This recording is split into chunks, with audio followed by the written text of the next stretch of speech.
Good morning, everyone, and welcome to our Zoom room.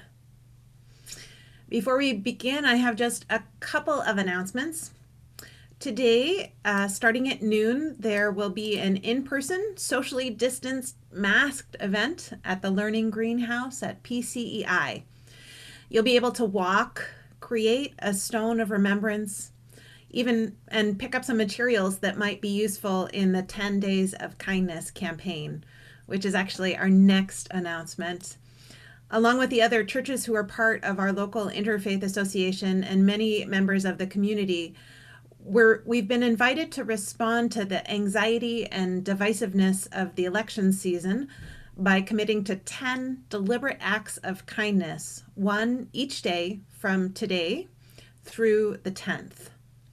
So what might this look like? It could be something as simple as sending a card or a complimentary email, writing encouraging chalk messages on the sidewalk, or calling someone you know who's been feeling isolated. It could be bringing someone a pot of soup or a loaf of bread or a bouquet of flowers. Your acts of kindness can be directed toward family, friends, or complete strangers. And those who wish can report back their acts of kindness on the Facebook page. You can find the link on the church page, Facebook page, and my personal page.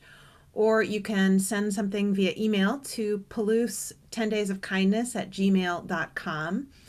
And then for RE families, religious education families, there's also a new church Flipgrid page, which I guess is like Instagram, but secure and safe. It's an educational platform. The odds are good that we're heading into a time of turbulence and uncertainty.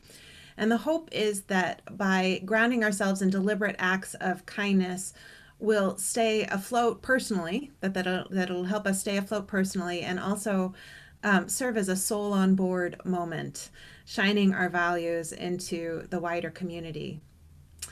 This isn't to say that we can't feel however it is we feel, angry, scared, jubilant, whatever comes. And it may not be the only action that we're invited to participate in, depending on how things unfold. But I'd encourage you to join in this practice with me. It certainly can't hurt to be kind, right? And now I invite you all to join me in our words of welcome, our unison chalice lighting, and our sung affirmation.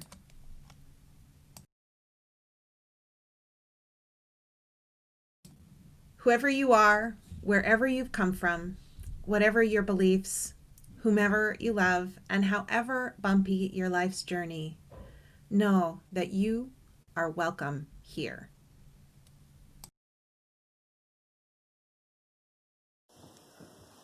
Hello from the Gibbler family, Marissa, Avi, and Loie.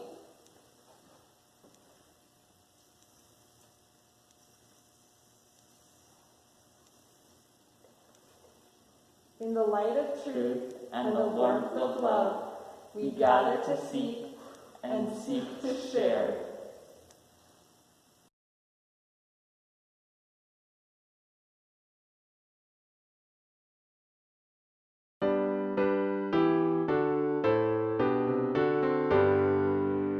From all that dwell below the skies, let songs of hope and love arise. Let beauty, truth, and good be sung in every land by every tongue.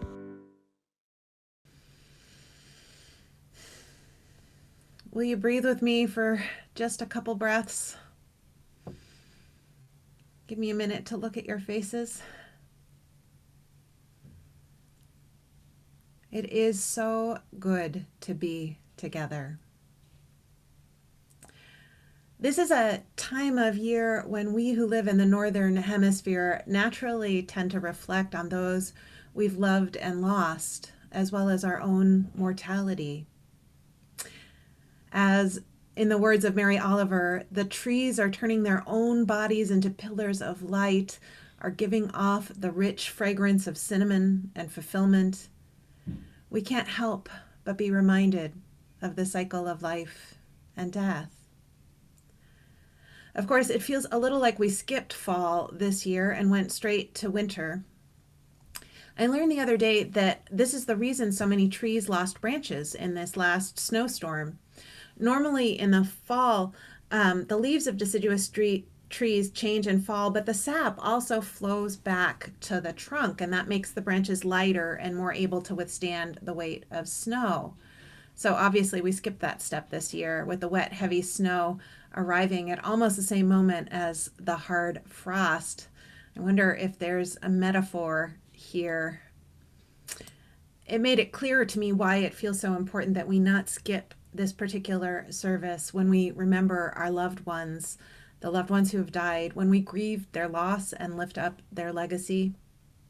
Whether we acknowledge or not, we carry grief in our bodies. Naming it, sharing it, lightens the load and makes it slightly easier to bear whatever burdens might fall on us from the sky in the days and weeks to come. And if there is breaking, let's hope it's hearts breaking open and not community breaking apart. Oliver ends her poem with these words: "To live in this world, you must be able to do 3 things: to love what is mortal, to hold it against your bones, knowing your own life depends on it, and when the time comes to let it go, to let it go." May this morning be a time of loving fiercely, a time of gathering strength and courage, and may it be a time of letting go. Above all, may it be a time of remembering that we are connected to one another, to those who have gone before, and to those who have yet to be born. I invite you now to join me in singing our opening hymn, Gather the Spirit.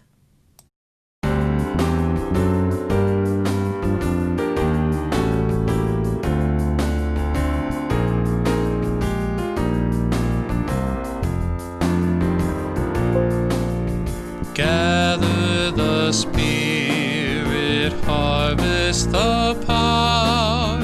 Our separate fires will kindle one flame. Witness the mystery of this hour. Our trials in this light appear all the same. Gather in peace, gather in thanks, gather in sympathy now and then, gather in hope, compassion and strength, gather to celebrate once again. Gather the spirit of heart and mind, seeds for the sowing are laid in store, nurtured in love and conscience refined, with body and spirit united once more. Gather in peace, gather in thanks, gather in sympathy now and then, gather in hope, compassion and strength, gather to celebrate once again. Gather the Spirit growing in all, drawn by the moon and fed by the sun, winter to spring and summer to fall, the chorus of life resounding as one. Gather in peace, gather in thanks, gather in sympathy now and then, gather in hope, compassion and strength, gather to celebrate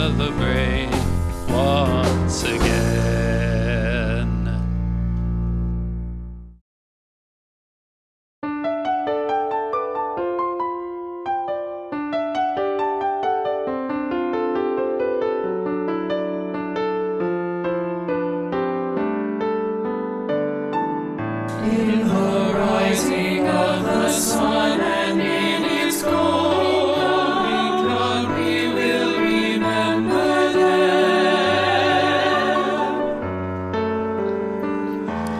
In the blowing of the wind and in the winter chill, we will remember them. In the opening of buds and in the spring rebirth, we will remember them. We will remember them.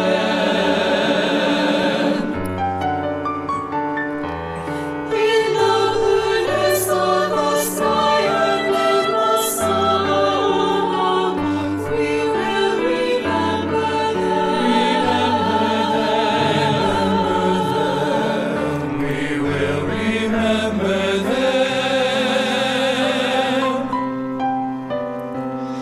We remember them.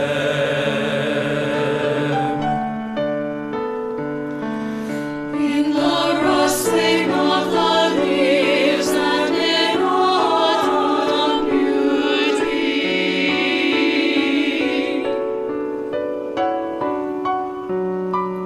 we will remember them.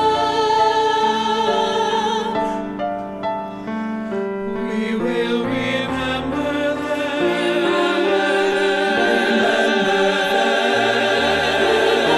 Beginning of the year, and when it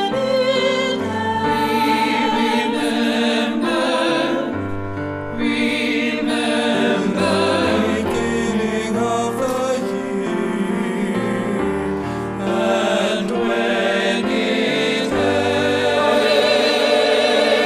it ends, when we are weary and in need of strength, when we are lost and sick at heart, when we have joys we yearn to share, we will remember them. We remember them. We remember them.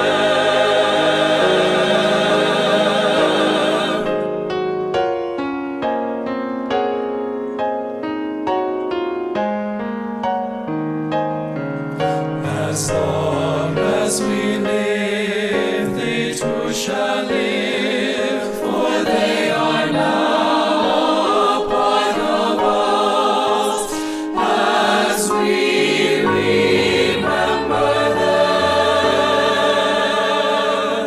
We remember them. We remember them.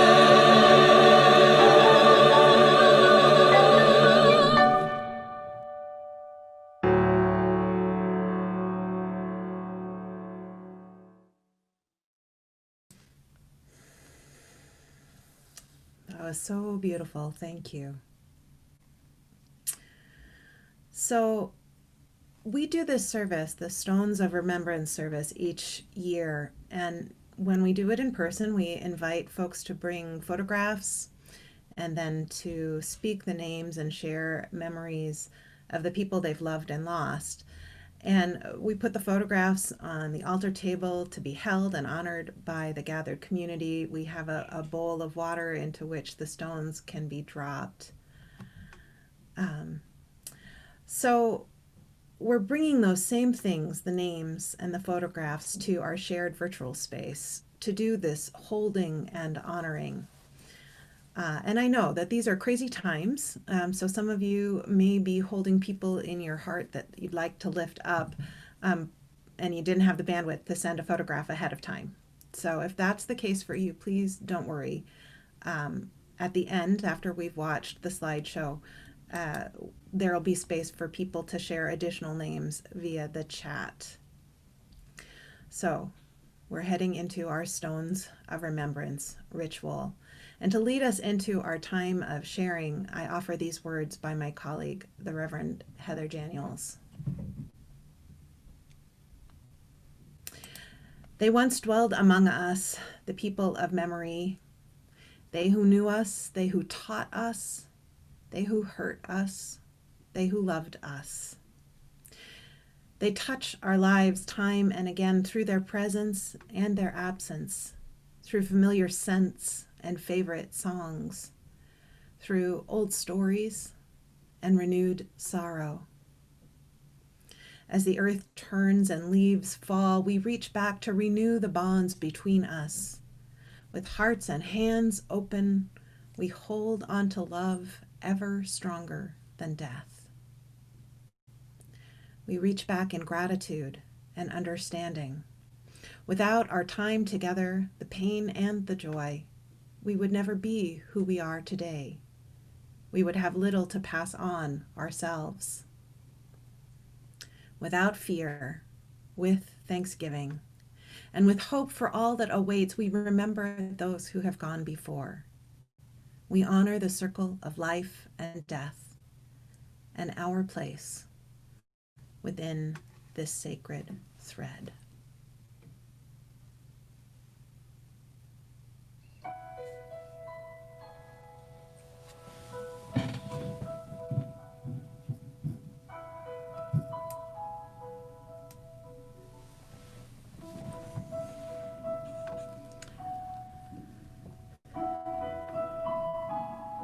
Here's our virtual altar for Samhain, sent in by Belinda Rhodes.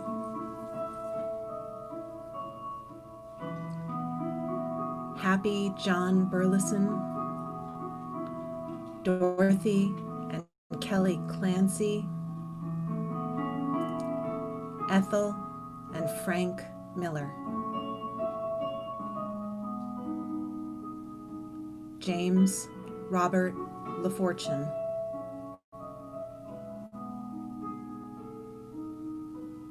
Ned and Winnie Cantrell,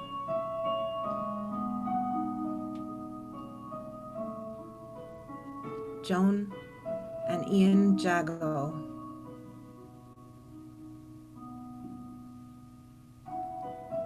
Keith Haskell,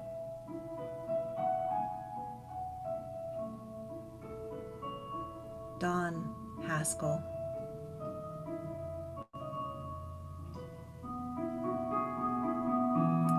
J.D. Stevens,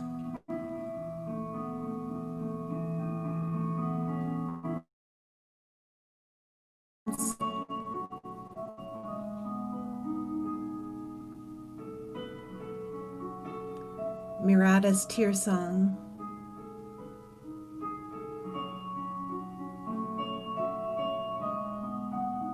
Jean Jacobson,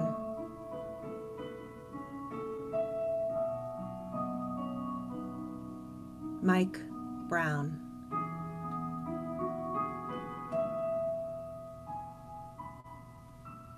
Janet Griever,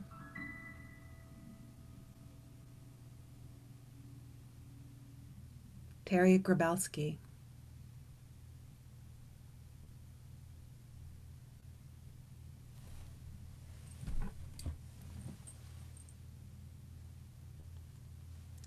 Delisle Eastwood,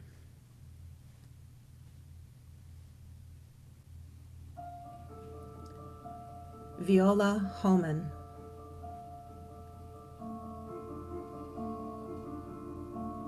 Bill Hopkins,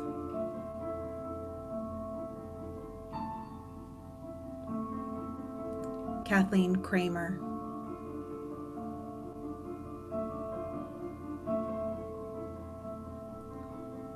Jim Cooley,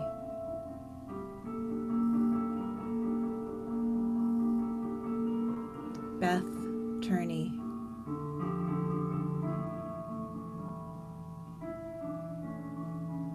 Sue Allard,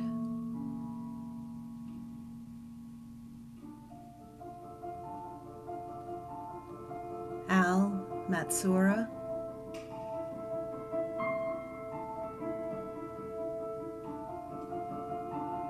Donald Wilkinson,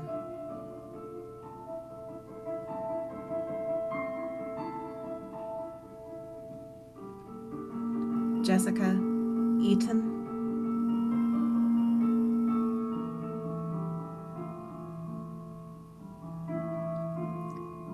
Carol Fox,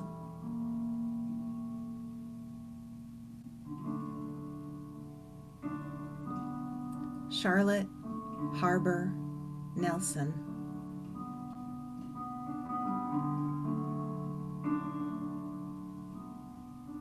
Art and Eileen McNett,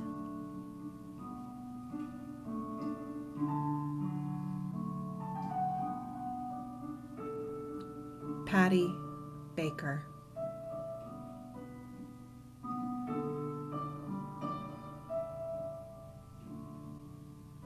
David and Sonia Hilding,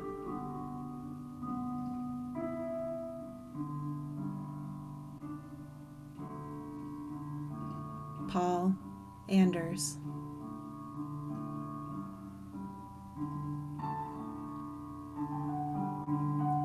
Jean Hawley,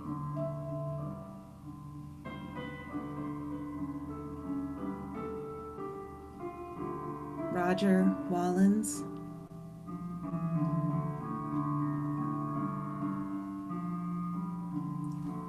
Jeanette Rod,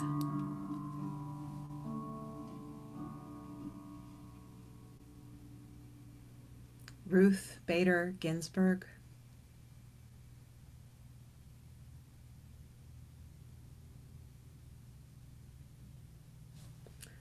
we have a few more.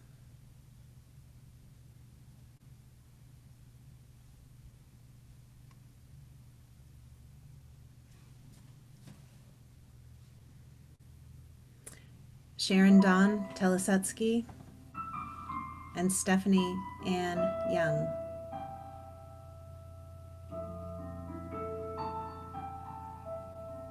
And Susan Crosser.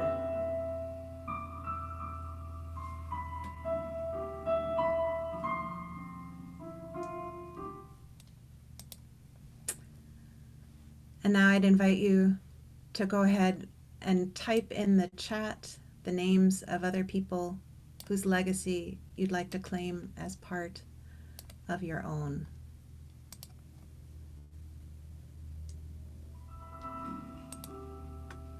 Jessica Wiley, Grace Rose McCormick, Phyllis Feldman, Donald Cotterill, Don Goyot,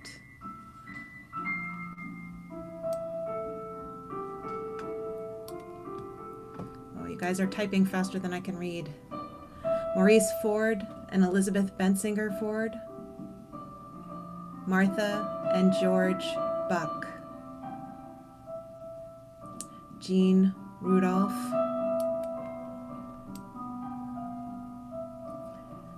Marilyn Zuckerman and her husband Bill Funk, Rita Allen Ranta Johnson, Ralph Garland Parker and Samantha Smith, Albert Pierce, Doug Brinkerhoff, Vicki Chandler Nichols, Gazelle Marion Lazar Poole, my grandfather Archie George, Ronald and Jean Palin, Alice Schreiber, Galen Rowe, Pat and Bill Green, Lizzie and Obie, Bill McLaughlin,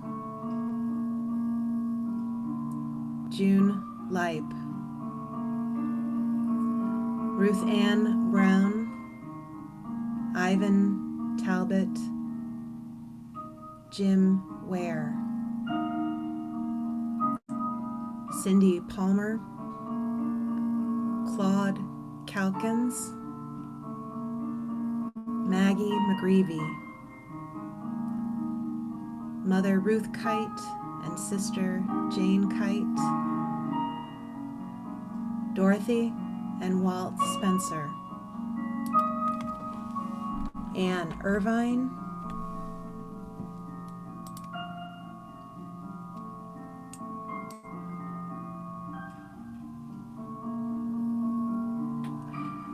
Jack and Rose Kenyon, Ellie Adams, Doug McFall, Frank and Mary Blazek, Emma Zweibel, parents Dr. Michael Z. and Emily Irvin, George Bruce Nichols, Lawton, Uncle Chuck, Giles, husbands Charlie Peterson and Jim Barron, Stanley Fox and Jim Froseth, Leslie C. Neal, Ottavio Lazzarini, John and Margaret Cook, Toby Brown,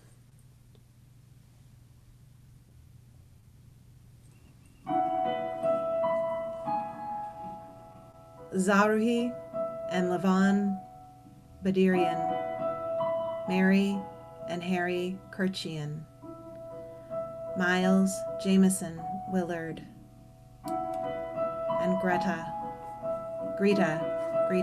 Winter.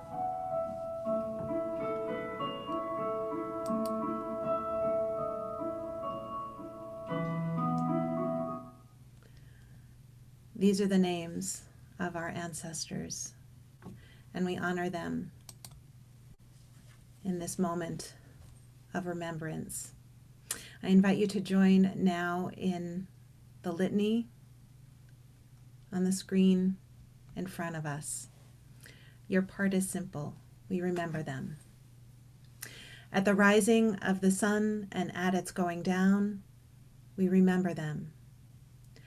At the blowing of the wind and the chill of winter, we remember them. At the opening of the buds and the rebirth of spring, we remember them. At the blueness of the skies and the warmth of summer, we remember them. At the rustling of the leaves and the beauty of autumn, we remember them. At the beginning of the year and when it ends, we remember them. As long as we live, they too will live, for they are now a part of us as we remember them. When we are weary and in need of strength, we remember them. When we're lost and sick at heart, we remember them. When we have a joy we crave to share, we remember them.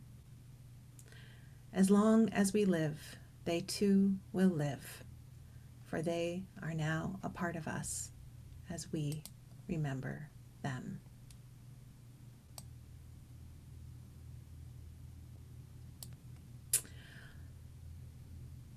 Amen, and blessed be. Our reading this morning is The Church is People by Janet Bowering. A church is people. It's not a body of belief, a set of principles, or an impressive structure of stone, wood, and glass. A church has roots in the past, no matter how recently the congregation was organized. A church represents a long procession of people willing to work with others toward shared goals, worship with others of similar belief, and hold and honor the wise and courageous people who have gone before them. A church consists of people who are not too sure they are right, who are willing to be somewhat uncomfortable in order to correct what they see as wrong. It's made up of people who order their priorities and choose their way with a generous spirit. In a church, there are those who are practical about institutional needs as well as the needs of the human family. There are people who understand our interdependent web of existence, those who can share the poetry they find in the stars, and those who can circulate a petition to save the wetlands. There are those who can speak out against nuclear madness, and those who can remember that the roof needs mending. Churches need people who can help feed the hungry of the world, and people who can help feed the hunger deep within the souls of those gathered. A church is composed of people who continue in the long procession, knowing that others will follow, others for whom they must make a better world, to whom they owe a heritage of carefully examined discoveries and challenging possibilities. A church is made up of people eager to be part of that procession, yet fiercely aware of their individual identities within it, and alert to the fragility of the relationship. A church is a granite base and a silken web, a crystal ball and a cup of fire. Let's sing together now, rank by rank.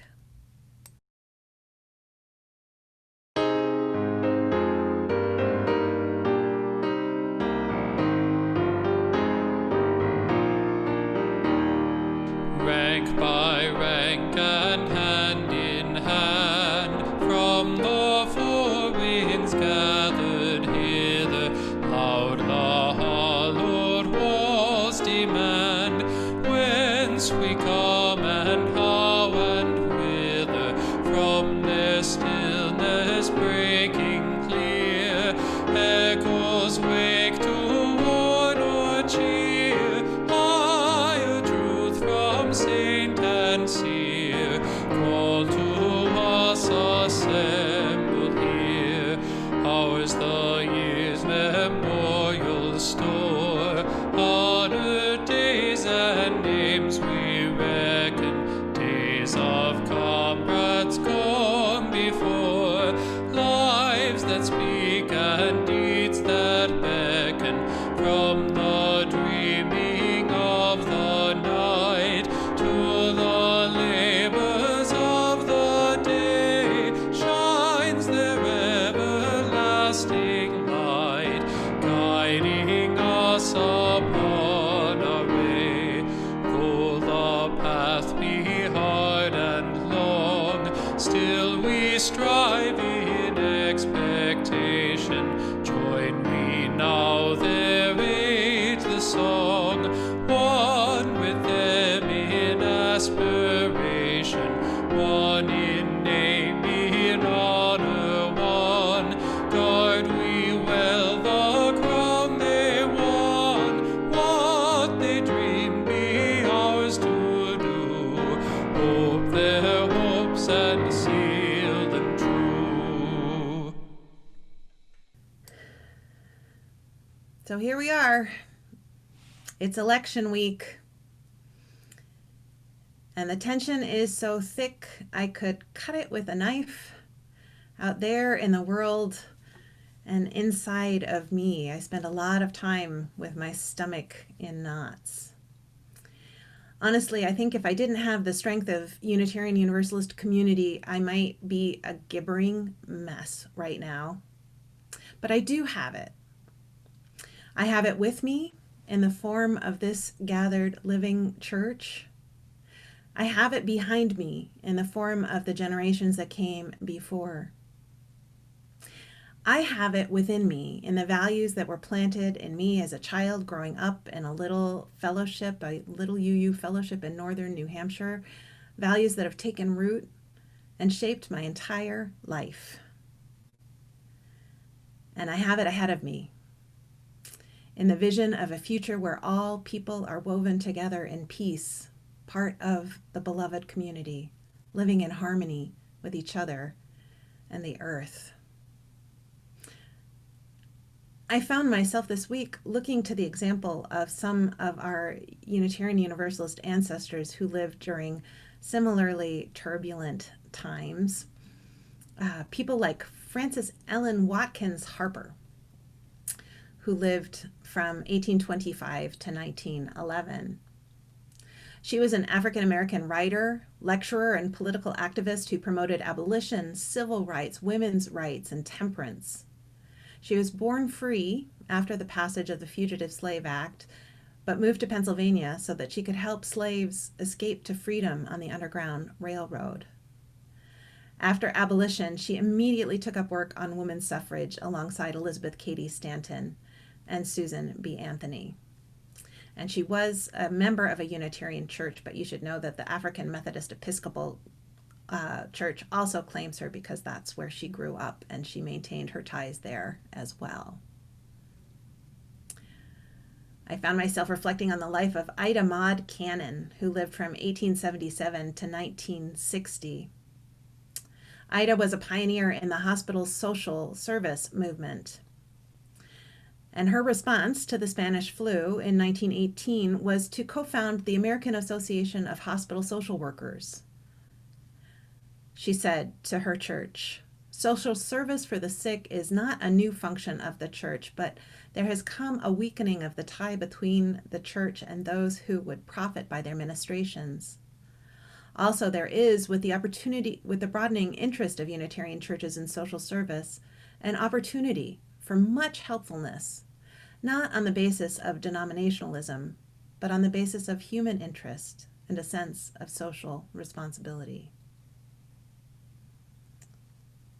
I found myself reflecting on Martha and Waitstill Sharp, who left their children in the care of family friends so that they could go to Europe and help get refugees out of the continent torn by World War II. Martha and Waitstill, the Sharps, are founders of the UU Service Committee, and if you haven't seen The Sharps War, I recommend streaming it very highly. And of course, I found myself thinking about Viola Liuzzo, a Unitarian Universalist committed to work for education and economic justice, who on March 25, 1965, gave her life for the cause of civil rights. The 39-year-old mother of 5 was murdered by white supremacists after participating in the protest march from Selma to Montgomery, Alabama. And of course, I found myself thinking about James Reeb. Now, I could go on and on.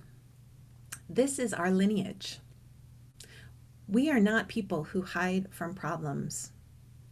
We are people who look at the brokenness in the world with eyes and hearts open and then do what needs to be done. It's good for me to remember that right now.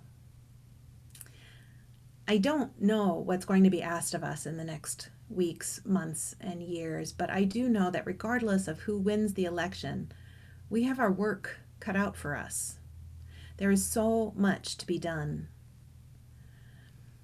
We're asked to dismantle systemic racism. And in that cause, we might be asked to take to the streets or to advocate for changes to our prison or law enforcement system. We're asked to examine our own attitudes, asked to use our privilege to intervene in situations of hate or discrimination. We're asked to consider what reparations would be right and appropriate. I can guess that we're going to be asked to defend the rights of our LGBTQIA plus beloveds. And that might look like doing weddings or raising money, proclaiming over and over and over and over again that all people are beautiful and beloved and all consensual love is sacred. We might be asked to champion women's bodily integrity. Turns out, before Roe v. Wade was passed, there was a clergy network to get women to places where they could access health care, including abortion, and that network is being revitalized as we speak. We're going to be asked to change our ways of life, to find ways of being that are more sustainable, to live lighter on the planet. And we are going to be asked to support people who are displaced by climate changes that are already too far along to turn around. Activist Aya de Leon reminded us, in this election we are not voting for our leaders, we are choosing our opponent. So, we can't know exactly what's going to be asked of us. But I'll tell you what, I know my answer. I know my answer. I am willing. And I suspect that that's your answer too. No, I don't suspect. I know. I know that that is your answer too. Now, it's scary sometimes to say, okay, whatever is asked of me, I am willing. Does that mean that I have to do it all? No. But that's the gift, one of the great blessings of community.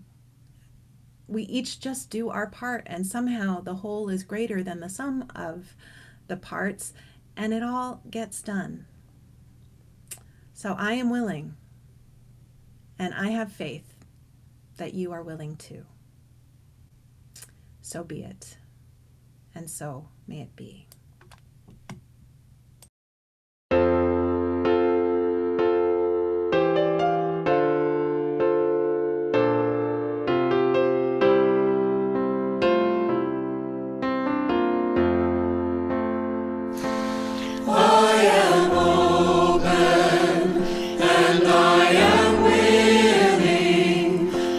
To be hopeless would seem so strange. It dishonors those who go before us. So lift me up to the light of change. There is hurting in my family. There is sorrow in my town. There is panic in the nation. There is wailing the whole world round. For I am open and I am willing, for to be hopeless would seem so strange. It dishonors those who go before us. So lift me up to the light of change. May the children see more clearly, and may the elders be more wise. May the winds of change caress us, even though they burn our eyes. For I am open and I am willing, for to be hopeless would seem so strange. It dishonors those who go before us. So lift me up to the light of change.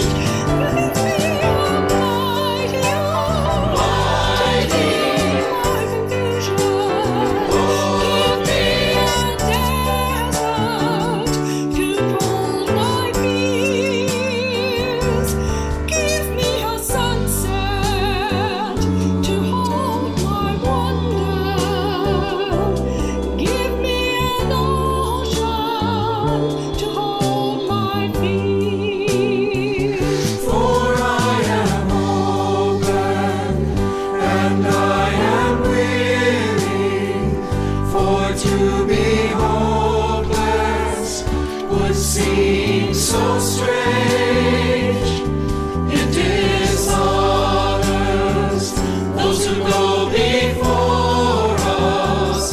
So lift me up to the light of change.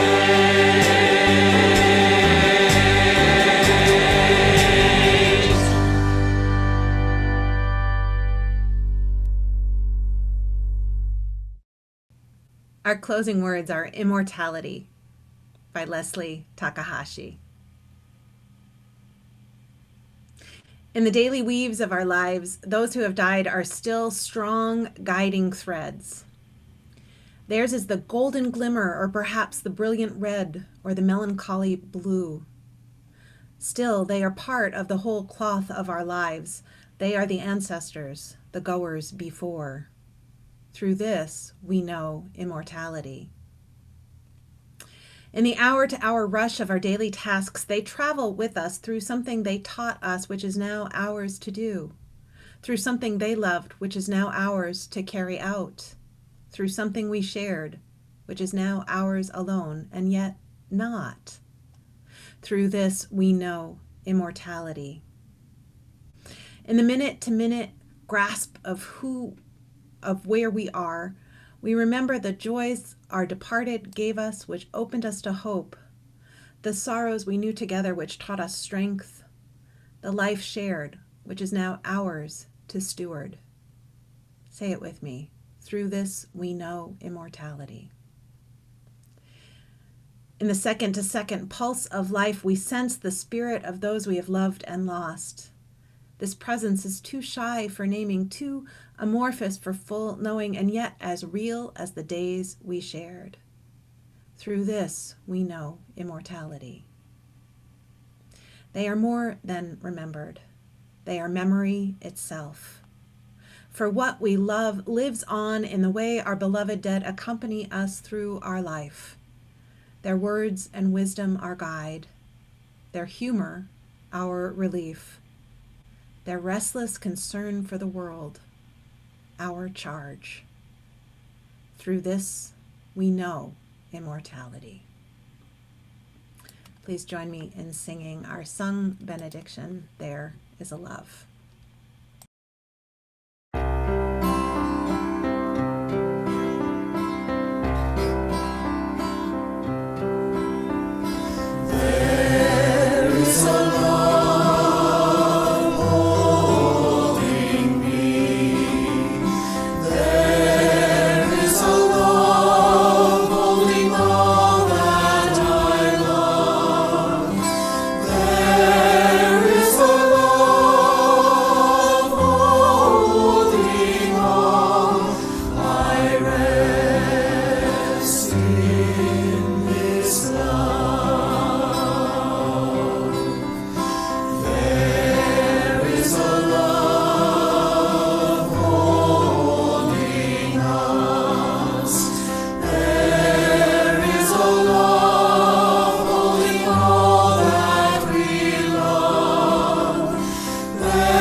And now please join me in saying the words to embody our chalice flames.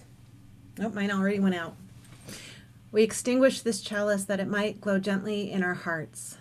May it light our paths as we leave this place. May it guide our way until we are together again.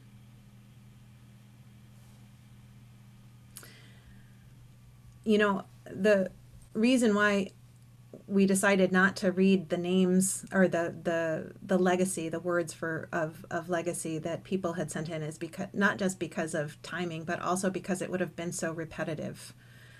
I was amazed as I put together this service, that slideshow, how consistently our ancestors, those we claim as our ancestors, have shown up through the generations with kindness and laughter and fun and music and joy and, above all, love, again and again and again. Somebody said to me this past week, a member of the community who's not a part of the church, we count on the Unitarian Universalists to be level-headed. So let's throw in level-headed. Let's throw in integrity. Let's throw in courageous and brave. We know who we are. And really, whatever happens on Tuesday, our job is the same, to keep being who we are as best we can and to stick together. I love you all. I love you all very, very much.